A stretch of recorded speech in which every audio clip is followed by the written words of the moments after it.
Jangan menyepelekan, karena dia sudah disejajarkan Allah dengan langit dan bumi. Siapa itu? Pasangan hidup kita. Banyak orang mengecilkan pasangan. Bang, abang dulu jumpa kakak di mana? Kami ditangkap Satpol PP. Ibu dulu ketemu bapak gimana?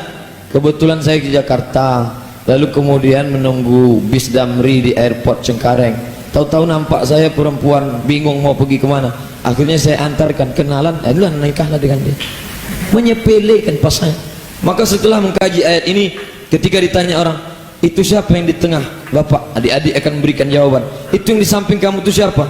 Dialah yang lebih besar daripada langit dan bumi. Bukan menyepelekan pasangan. Ketika ditanya orang, itu kawan kamu yang kamu bawa undangan itu siapa? Dialah tanda-tanda kebesaran Allah subhanahu wa ta'ala. Begitu. Inilah makna ayat ini. Apa maknanya? Memuliakan pasangan, tidak menyepelekan pasangan. Apa bukti bahwa pasangan ini tanda kebesaran Allah? Banyak orang yang berharap, tapi banyak yang tak berjumpa. Makanya kata orang tua-tua, langkah rezeki pertemuan maut di tangan Allah subhanahu wa ta'ala. Saya berjanji dengan seseorang sebulan yang lalu, Pak Ustadz, saya mau menikahkan anak perempuan saya yang paling kecil.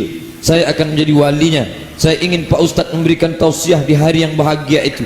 Bisakah Bapak memberikannya pada tanggal 7 Sya'ban hari Sabtu jam 8 pagi? Insya Allah saya datang. Datang saya tadi pagi. Mana Bapak yang mengundang saya? Menangis anaknya. Kenapa? Di ruang ICU.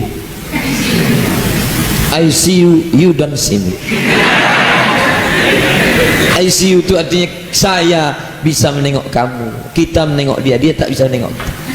Kita lambaikan tangan, Pak, ini Ustaz Abdul Somad. Not responding. Tak respon. Apa maknanya? Pertemuan yang kita rencanakan 99,9% saya yakin saya akan jumpa. Tidak, kata Allah, tak jumpa. Tapi anak gadisnya yang kata orang tak mungkin berjumpa, dipertemukan tadi pagi, sudah diakadkan jadi. Apa maknanya? Wa min ayati, tanda-tanda kebesaran Allah. Oleh sebab itu orang mau diajak oleh Allah lewat ayat ini mendudukkan pernikahan, bahwa itu tanda-tanda kebesaran Allah, dan perempuan yang duduk di sebelahnya itu adalah bagian tadi kekuasaan Allah subhanahu wa ta'ala. Tapi jangan terjebak pada pasangan palsu. Pasangan palsu. Say no to pacaran. Banyak yang sanggup mengatakan say no to drug. Untuk tak mabuk bisa, mabuk tidak, tapi pacaran ya. Itulah mengapa dalam ayat itu disebut inna salata tanha anil fahsya. Fahsya itu tak baik, mungkar pun tak baik. Tapi mengapa yang tak baik itu dibagi dua? Satu fahsya, satu mungkar. Apa bedanya? Fahsya itu tak baik, tapi terkait dengan seks, berkaitan dengan seks. Sedangkan mungkar itu tak ada kait-kait dengan seks. Apa maknanya? Memang orang itu bagi dua. Ada orangnya minum tua tidak, main gaple tidak, yang lain-lain tidak, tapi gatal. Ini fahsya. Sebaliknya pula, ada yang bisa dia mengamankan yang satu nih, orangnya setia, tapi pelit, kikir, minum tua, mabuk, judi. Nah ini jadi jenis kenakalan tuh dua. Makanya jangan heran tertangkap orangnya baik, santun, wajahnya lembut, tapi melakukan pelecehan seksual, dia kena pada pasal fahsya.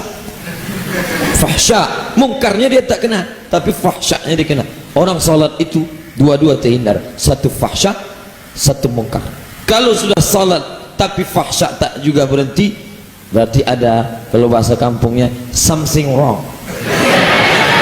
Ada yang tak betul dengan keyakinannya, ada yang tak benar dengan ilmunya. Nah, jadi pasangan memang betul, tapi jangan terjebak pada pasangan palsu. Setiap laki-laki perempuan berjumpa, maka ada yang ketiganya itu syaitan. Nah, coba tengok gambar tuh, syaitan. Apakah betul syaitan itu bertanduk? Wallahu alam, saya belum pernah jumpa lagi. Maka harus berani. Setelah kajian ini harus berani mengatakan apa yang mesti dikatakan. Yang pertama, say no.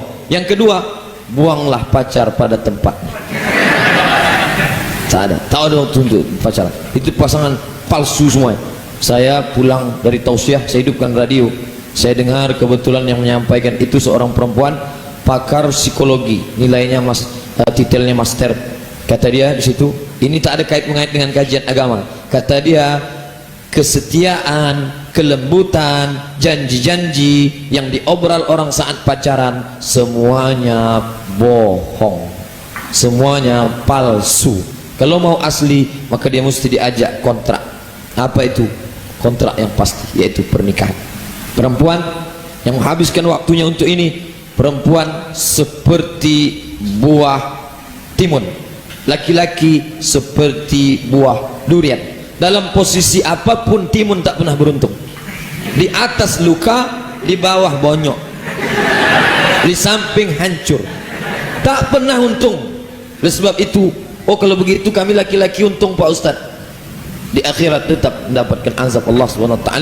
Belum lagi azab dunia, boleh jadi nanti anaknya pula diberlakukan orang tak baik. Oleh sebab itu mesti berani menghilangkan pasangan palsu. Ini kekeliruan yang mesti diluruskan. Ada sebagian orang mengatakan, saya tak mau menikah. Kenapa? Kalau sudah menikah, game is over, habis permainan, tak ada lagi canda gurau, tak ada lagi tertawa, tak ada lagi. Oh, siapa bilang? Buktinya orang-orang tua-tua kita, datuk nenek kita masih bisa bersenda gurau, masih bisa ketawa-ketawa. Kalau tak percaya, adik-adik tanyalah kepada bapak yang jam terbang pernikahannya sudah seperti pilot pesawat Sukhoi 5.000 jam. Tanyalah, mereka masih tetap senda gurau, masih tetap tertawa. Saya pergi ke Makkah musim haji, kebetulan saya jadi petugas haji. Jadi petugas haji, jadi ada orang Indonesia tapi lahir di Makkah. Kenalan, kata dia, saya aslinya orang Indonesia tapi sudah 200 tahun ke belakang datuk saya, nenek saya sudah di Makkah. Lalu saya pun diajak bertamu ke rumahnya, saya pun datang. Umurnya lebih kurang 70 tahun. Dia dengan istrinya. Sebentar-sebentar istrinya ngangkat HP. Sebentar ngangkat HP. Saya heran, kenapa istrinya ngangkat HP? Saya duduk sini, dia di sini, istrinya di situ. Rupanya dia miss call istrinya pakai nomor lain. Umur 70 masih tetap bermain bercanda. Miss call. Jadi siapa bilang habis pernikahan selesai? Tidak. Itu hanya jebakan syaitan.